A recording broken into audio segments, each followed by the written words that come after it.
أعوذ بالله من الشيطان الرجيم. بسم الله الرحمن الرحيم. من عمل صالحا من ذكر أو أنثى وهو مؤمن فلنحيينه حياة طيبة ولنجزينهم أجرهم بأحسن ما كانوا يعملون. وقال النبي صلى الله تعالى عليه وسلم: من بطأ به عمله لم يسرع به نسبه، او كما قال صلی اللہ تعالی علیہ وسلم. میرے محترم بھائی اور دوستو، دنیا میں انسان جاہل پیدا ہوتا ہے، کچھ نہیں جانتا. واللہ اخرجکم من بطون امہاتکم لا تعلمون شیئا. اللہ نے تمہیں ماں کے پیٹ سے نکالا، تم کچھ نہیں جانتے تھے. یہ اللہ کا قول اور ہمارا تجربہ کہ بچہ سامنے ہے، کل کو یہ ڈاکٹر بنے، عالم بنے، سائنسدان بنے، ان پڑھ بنے، لیکن اس وقت اس کی حالت یہ ہے لا تعلمون شیئا، کچھ نہیں جانتے. باقی جتنی مخلوق ہے وہ جب پیدا ہوتی ہے تو پورا علم لے کر پیدا ہوتی ہے، پوری تعلیم یافتہ پیدا ہوتی ہے. اس کو علم سیکھنا نہیں پڑتا، وہ پیدائشی عالم ہوتی ہیں. ساری مخلوقات، پروانہ ہو، پتنگا ہو.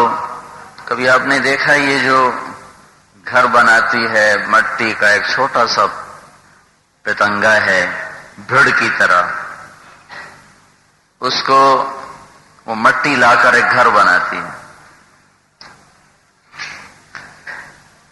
یہ اس میں انڈے دیتی ہے، پھر اس کو بند کرتی ہے. جب یہ انڈے دینے کا اس کی مادہ کا جب وقت آتا ہے تو یہ مٹی لے کر آتی اور ایک بڑا خوبصورت گھر بناتی. پھر اس میں یہ انڈے دیتی.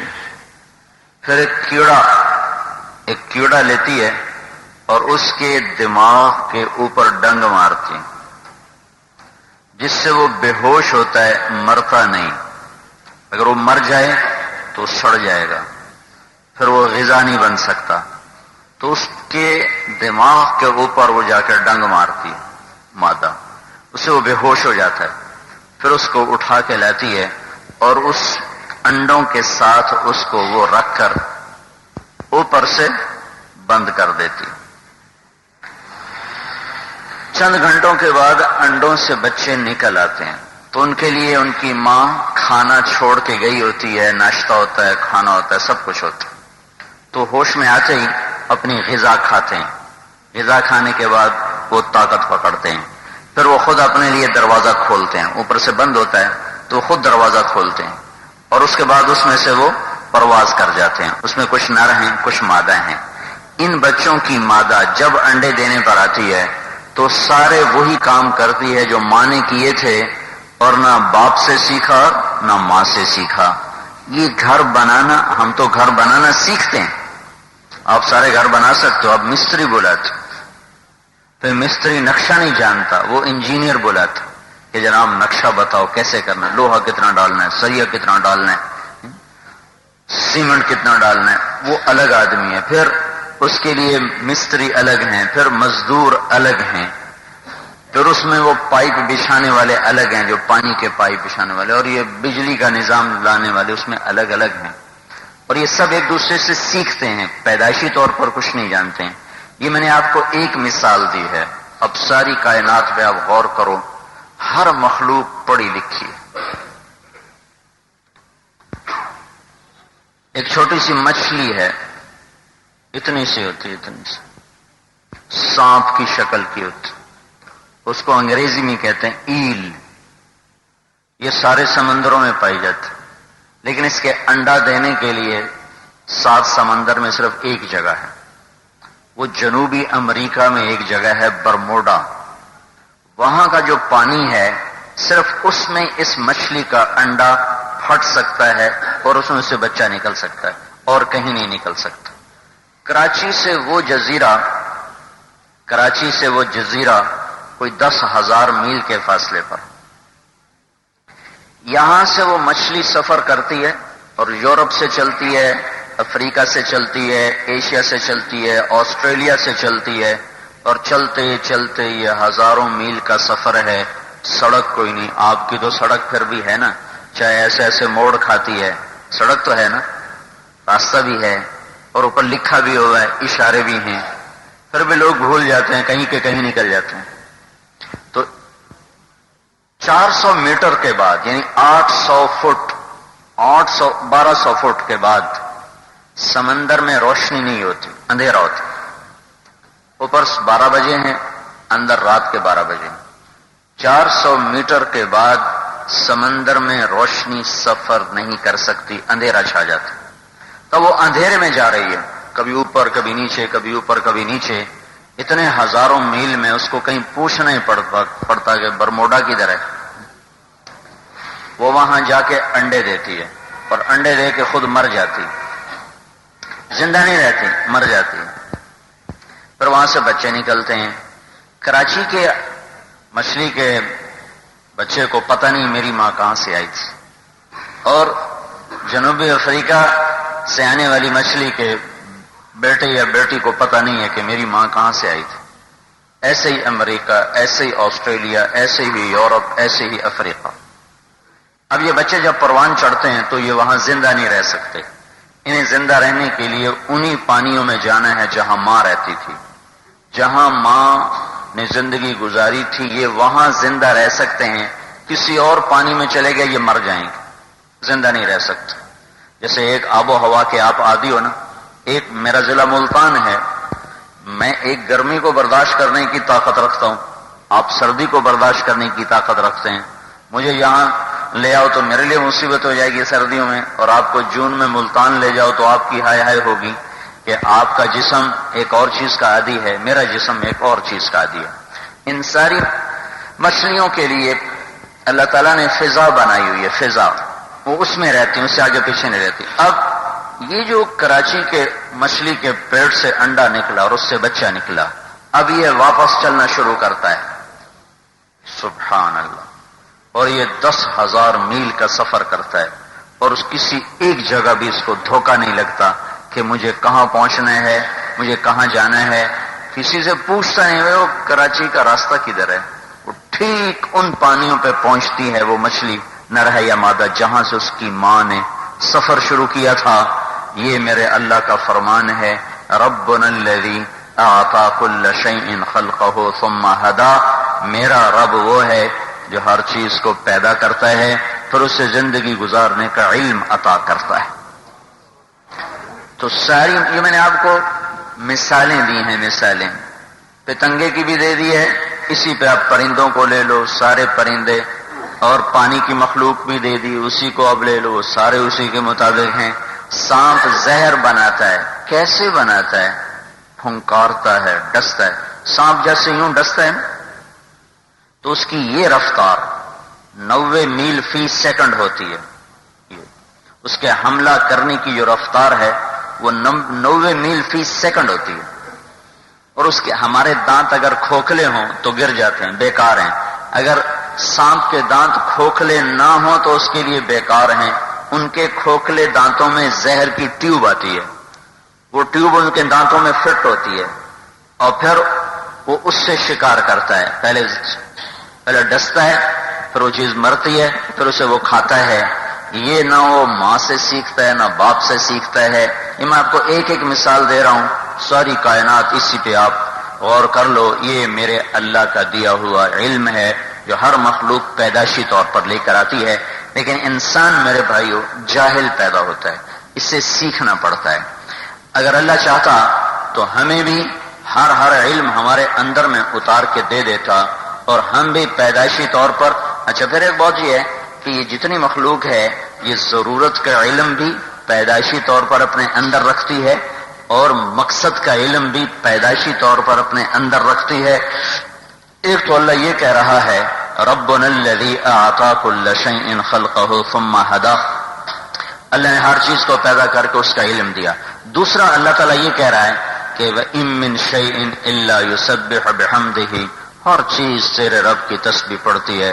صرف یہ ڈوڈیال والے پڑھے نہ پڑھے ان کی مرضی، باقی ڈوڈیال کی ہر چیز، ایک ذرہ بھی، تنکا بھی، پتھر بھی، پہاڑ بھی، دانا بھی، دنکا بھی، پرندہ بھی، پروانہ بھی، ہر شے تیرے رب کی تسبیح میں ہے. اور کل قد علم صلاته وتسبیحه، اور ہر چیز اللہ کی نماز پڑھ. تم نہیں پڑھتے ہو. 95 آدمی بیٹھے رہتے ہیں اور 5 آدمی مسجد میں آتے ہیں. اذان نے سارے ڈوڈیال والوں کو بلایا پر اٹھ کے 10 آدمی آئے اور 90 آدمی بیٹھے رہے. یہ کلمہ ان کے لیے بھی تھا، ان کے لیے بھی تھا. اذان نے ان کو بھی بلایا، ان کو بھی بلایا. 90 نے کوئی نہیں پڑھی، 10 نے پڑھی ہے. لیکن انسان کے علاوہ جتنی مخلوق ہے سب نمازی ہے. کل قد علم صلاته وتسبیحه. صرف نماز نہیں پڑھتے، ذکر بھی کرتے ہیں. سارا دن ذکر کرتے ہیں اور ہر وقت وہ نماز پڑھتے ہیں اور تیرے رب کی نماز میں وہ مشغول ہیں.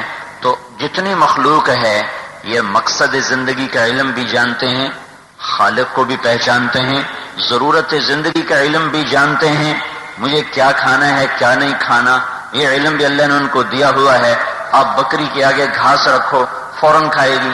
پلاؤ رکھو وہ کہے گی میرا پرہیز، میں تو نہیں کھا سکتا. کھا لے گی، پلاؤ کھائے گی، کہے گی میرا پرہیز. انسان اپنے علم کے مطابق بھی کرتا، خلاف بھی کرتا، لیکن جانور اپنے علم کے خلاف کبھی نہیں کرتا. آپ شیر کے آگے حلوہ پکا کے رکھو وہ کبھی نہیں کھائے گا. اس کے آگے گوشت رکھو، گوشت بھی وہ جس میں خون لگا ہوا. اگر شیر کو دھلا ہوا گوشت کھلاؤ گے نا منہ بھی نہیں لگائے گا. جب تک اس میں خون کی مہک شامل نہ ہو شیر گوشت کو ہاتھ نہیں لگاتا. اور اس کے آگے روٹی رکھو، تازہ پراٹھے رکھو، کہ یہ میرا پرہیز ہے میں تو نہیں کھا سکتا. اور انسان شوگر والا مریض چاہے ڈاکٹر ہے، چاہے مولانا ہے، چاہے شیخ ہے، چاہے تاجر، اس کے آگے حلوہ رکھو آرام سے کھائے گا. حالانکہ اس کو پتا ہے کہ میرے لیے مضر ہے، میں کھایا تکلیف ہوگی، لیکن وہ کھاتا ہے. اور اندر اندر میں کہتا کوئی نہیں ادھی گولی ود کھا لواں، اپنے آپ کو تسلی دیتا ادھی گولی ود کھا لواں. تو انسان اپنے علم کے خلاف بھی چلتا ہے، مطابق بھی چلتا ہے. تو انسان کے علاوہ ہر چیز مقصد کو بھی جانتی ہے، ضرورت کو بھی جانتی. انسان نہ مقصد کو جانتا ہے نہ ضرورت کو جانتا ہے. یہ ضرورت بھی سیکھتا ہے، مقصد بھی سیکھتا ہے. پھر ضرورت کا علم اس کے اندر موجود ہے اس لیے اس نے خود نکال لیا، لیکن مقصد کا علم یہ نہیں جانتا.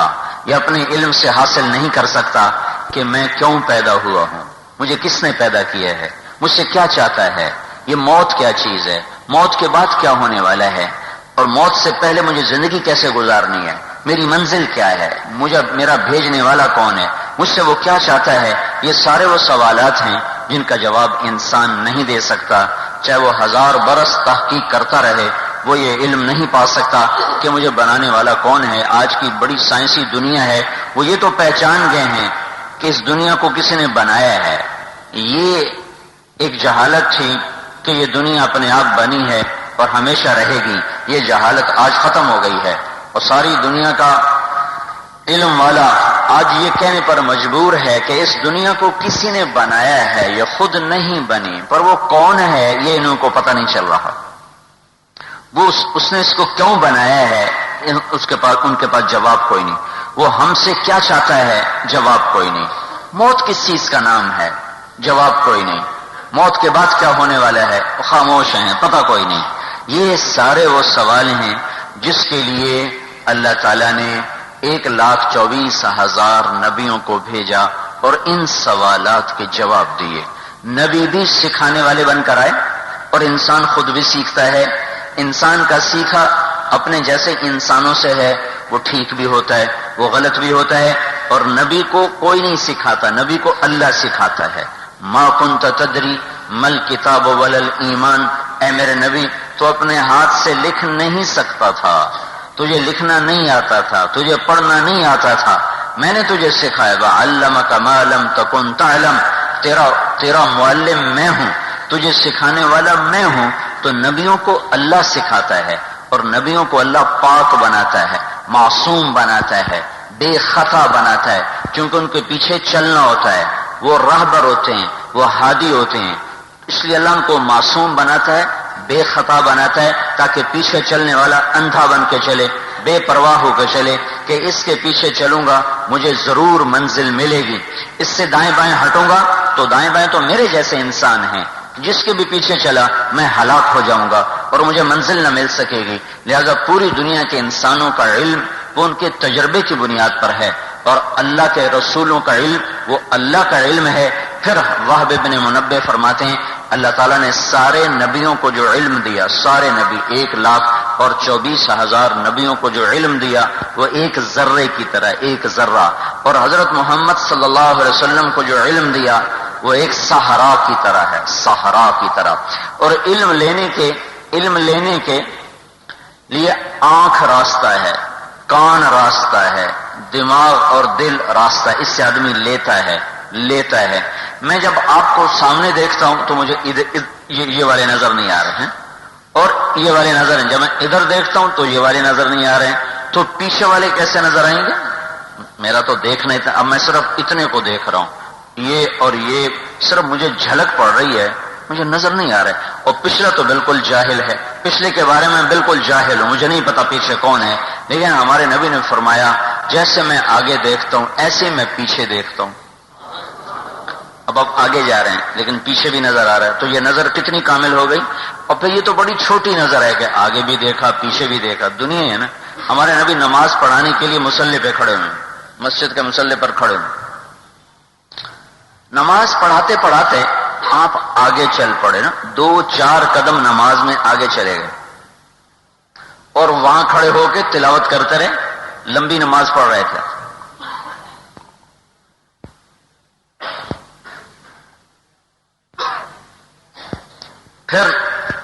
پھر وہاں سے پیچھے ہٹنا شروع ہوئے اور پھر اپنی اصلی جگہ پر آ گئے۔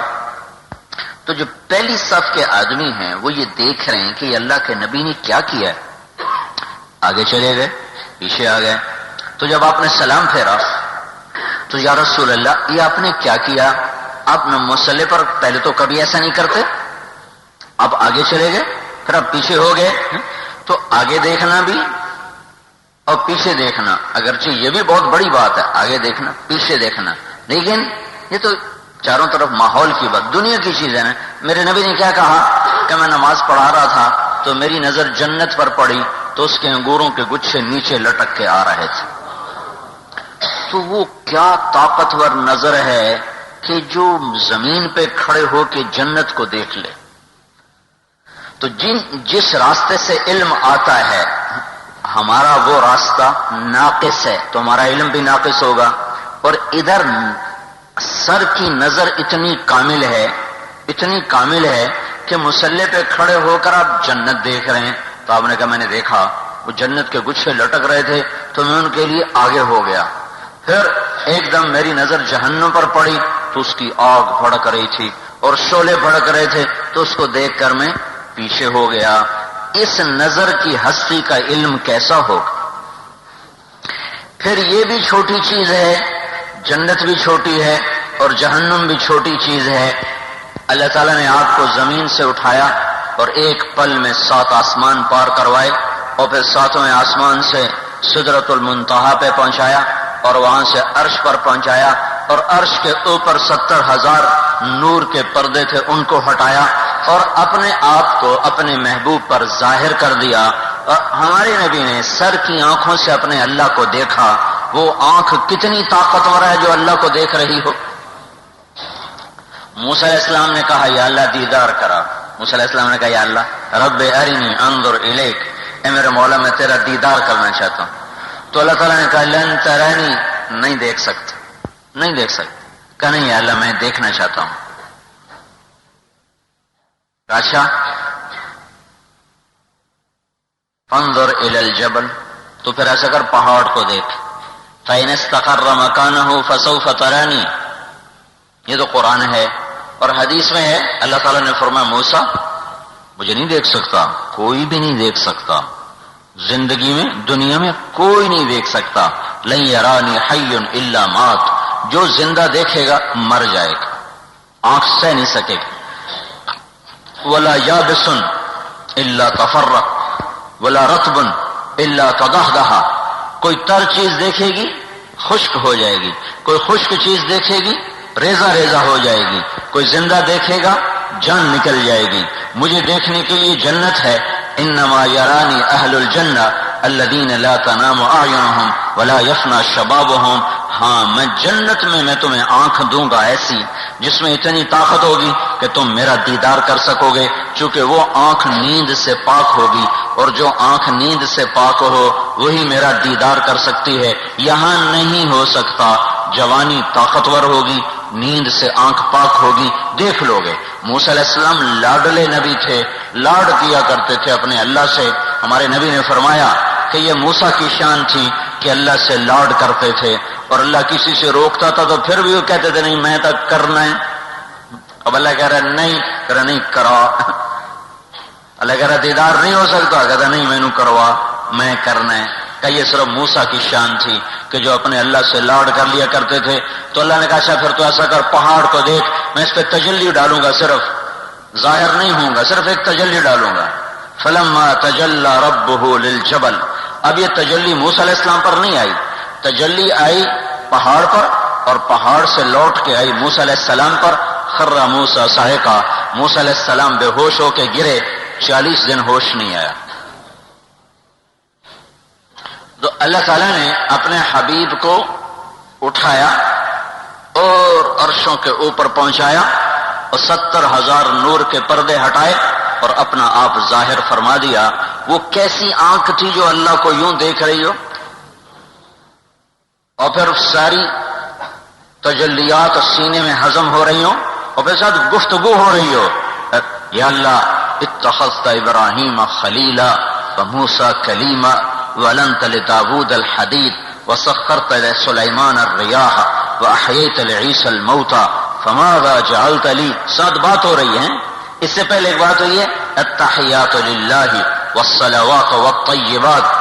میرے نبی نے کہا یہ میرے مولا میری ہرش ہے، میری جان ہو، میرا مال ہو، میری جانی بندگی، میری مالی بندگی، میری قولی بندگی، میرا سب کچھ تیرے لیے ہے۔ تو جواب میں میرے اللہ نے کہا السلام علیک ایھا النبی ورحمۃ اللہ وبرکاتہ، اے میرے محبوب تیرا رب تجھے سلام پیش کرتا ہے۔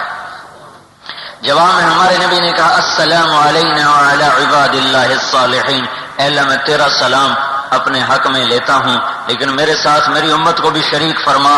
تو اپنی امت کو بھی ساتھ شریک کیا کہ یا اللہ میرے اوپر بھی تیرا سلام ہو اور تیرے نیک بندوں پر بھی تیرا سلام ہو، ساتھ شامل کیا۔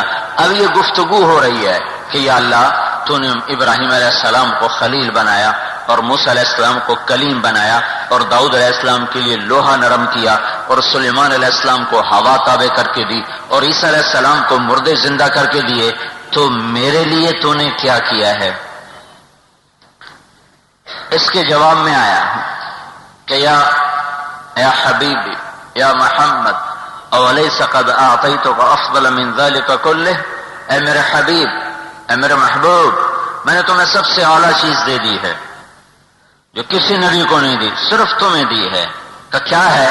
کہ اللہ ذکرت الا ذکرت معی، قیامت تک تیرا میرا نام اکٹھا چلے گا، الگ نہیں ہو سکتا۔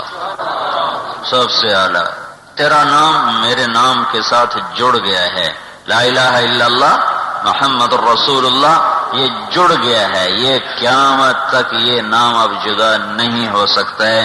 یہ میں نے تمہیں سب سے افضل سب سے اعلیٰ چیز ادا کی ہے کہ تیرے اور میرے نام میں جوڑ پیدا ہوا ہے، اسے کوئی چیز اب توڑ میں نہیں بدل سکتی۔ آدم علیہ السلام مرے تو شیش علیہ السلام کا نام آ گیا، وہ تو تشریف لے گئے تو ادریس السلام کا نام آ گیا، وہ چلے گئے تو نوح علیہ السلام کا نام آ گیا، وہ گئے تو ابراہیم علیہ السلام کا نام آ گیا، وہ گئے تو اسماعیل کا نام آ گیا، وہ گئے تو یعقوب یوسف اسحاق کا نام آ گیا، وہ گئے تو موسیٰ ہارون آ گئے، وہ گئے تو یوشع آ گئے، وہ گئے تو الیاس آ گئے، یونس آ گئے، لوط آ گئے، شعیب آ گئے، ہود آ گئے، صالح آ گئے علیہ السلام۔ ہر نبی کا نام جڑا اور ان کے انتقال پہ تبدیل ہو گیا۔ جیسے ایک ایس پی آیا، اس کے نام کا پھٹا لگ گیا، جب اس کا تبادلہ ہو گیا تو وہ چلا گیا، اس کی جگہ دوسرے کے نام کا پھٹا لگ گیا۔ لیکن جب ہمارے نبی کا نام آ کے جڑا تو تو آپ کو تو اب گئے ہوئے 15ویں صدی جا رہی ہے، لیکن 15,000 صدی بھی گزر جائے تو یہ محمد الرسول اللہ لا الہ الا اللہ کے ساتھ ہے، یہ جدا نہیں ہو سکتا۔ تو اللہ نے سکھانے والے بھیجے جو سب سے اعلیٰ، سب سے افضل، اور ہمارا نصیب یہ جاگا کہ اللہ نے ہمیں حضرت محمد صلی اللہ علیہ وسلم جیسا نبی دے دیا، حضرت محمد صلی اللہ علیہ وسلم جیسا راہبر دے دیا، ان جیسا ہادی دے دیا۔ اللہ تعالیٰ نے کسی کو اپنے نام نہیں عطا فرمائے صفاتی، ایک ہستی ہے محمد الرسول اللہ صلی اللہ علیہ وسلم جن کو اللہ نے اپنے ذاتی ناموں سے نوازا۔ اللہ اپنے بارے میں کہتا ہے ان ربکم لرؤوف الرحیم، تمہارا رب رؤوف ہے، رحیم ہے، کل کائنات کے لیے ہے۔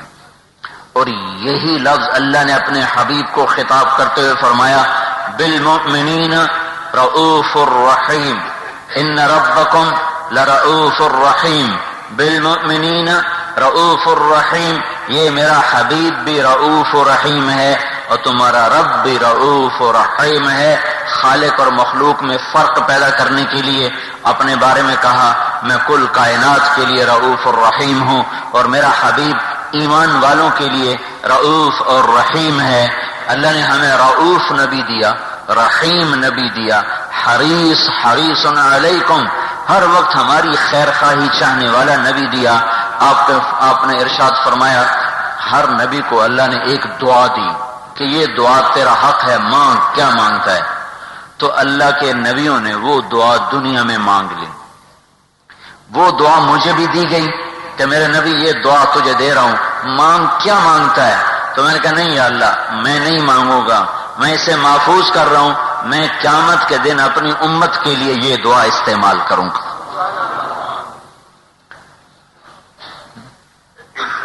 سبحان اللہ، کمال نہیں ہو گیا؟ جب اللہ جہنم کو لائے گا نا تو آپ ایک چیخ مارے گی، اس کی چیخ کو سن کر سارا حشر کا میدان، سارا حشر کا میدان، فرشتے تک جنہوں نے جہنم میں نہیں جانا، فرشتے پکار اٹھیں گے نفسی نفسی، اور سارے انبیاء آدم علیہ السلام سے لے کر عیسیٰ علیہ السلام تک کہیں گے یا رب نفسی نفسی، یا اللہ میری جان بچا، یا اللہ میری جان بچا۔ ابراہیم علیہ السلام کہیں گے یا اللہ میں اپنی ماں مریم کا بھی سوال نہیں کر، یا اللہ میں آج اپنے باپ کا سوال نہیں کرتا، بس میری جان بچا۔ اور عیسیٰ علیہ السلام کہیں گے یا اللہ میں اپنی ماں مریم کا بھی سوال نہیں کرتا، بس میری جان بچا لے، میں نہیں مانگتا، لا اسألک لأمی مریم، میں تجھ سے آج مریم کا سوال نہیں کرتا ہوں، میری جان بچا۔ آدم نفسی، شیس نفسی، نوح نفسی، ادریس نفسی، ابراہیم نفسی نفسی، اور یحییٰ نفسی نفسی، اور زکریا نفسی نفسی، اور داؤد و سلیمان نفسی نفسی، اور یعقوب و یوسف و اسحاق و اسماعیل علیہ السلام سارے نفسی نفسی، اور لوط اور صالح اور ہود یہ سارے کے سارے نفسی نفسی، اور یوشع اور ذوالکفل اور یسع اور الیاس اور سلیمان اور یہ عیسیٰ اور یہ سارے نفسی نفسی، آدم سے لے کر عیسیٰ علیہ السلام تک نفسی نفسی نفسی نفسی، انسان، جنات، ماں اور باپ اور بیوی اور بچے اور بھائی اور بہن اور دوست اور دشمن اور اچھے اور برے، نیک اور بد، ولی اور غیر ولی، جو ہے نبیوں کی ہائے ہائے ہو گئی تو نیک لوگوں کا کیا حال ہوگا اور پھر بروں کا کیا حال ہوگا؟ یا اللہ نفسی نفسی نفسی نفسی، اس ساری نفسی نفسی کی پکار میں صرف ایک ہستی ہوگی جس کا نغمہ، جس کا رونا سب سے جدا ہوگا، اور وہ محمد رسول اللہ صلی اللہ علیہ وسلم ہیں جو کہیں گے یا رب امتی امتی، یا رب امتی امتی، یا اللہ میری امت بچا، یا اللہ میری امت بچا، یا اللہ میری امت بچا۔ وہ ہستی اس وقت بھی رؤوف الرحیم ہے، وہ اس وقت بھی کہہ رہے ہیں میری امت بچا لے، میری امت بچا لے۔ تو اللہ تعالیٰ نے ایسا کامل اکمل ہمیں نبی، ہم جاہل پیدا ہوئے ہیں، ہمیں کچھ نہیں آتا، ہمیں سیکھنا ہوگا، بچے کو سکھاتے ہیں۔ اللہ چاہتا تو ہر بچہ ایمان والا پیدا ہوتا، اور ہر ایمان والا نمازی بھی ہوتا، پرہیزگار بھی ہوتا، دیندار بھی ہوتا، نہ دنیا میں زنا ہوتا، نہ شراب ہوتی، نہ جھوٹ ہوتا، نہ سود ہوتا، نہ جوا ہوتا، نہ جنگ ہوتی، نہ لڑائی ہوتی، امن ہی امن ہوتا. لیکن میرے رب نے فرمایا لِيَبْلُوَكُمْ أَيُّكُمْ أَحْسَنُ عَمَلًا فَيَنْظُرَ كَيْفَ تَعْمَلُونَ. میں تمہیں دنیا میں بھیج رہا ہوں، میں یہ دیکھنا چاہتا ہوں کہ تم میں اچھا عمل کون کرتا ہے، برا کون کرتا ہے، اللہ کو راضی کون کرتا ہے، دنیا کی پرستش کون کرتا ہے، اللہ کو راضی کون کرتا ہے. اس لیے اللہ تعالیٰ نے ہمیں ایمان کی تازگی اور دینی معلومات کے اضافے کے لیے بہترین کوالٹی کی شاندار audio cassette, Islamic audio cassette, سبھی طرح کے نعت، تقریر، قرات اور اجتماعات کے ہوئے بیانات کے شاندار audio cassette, Islamic audio cassette. Islamic audio cassette خریدنے کے لیے اسلامک آڈیو کیسٹ سینٹر 231 بستی نظام الدین، نئی دلی 13.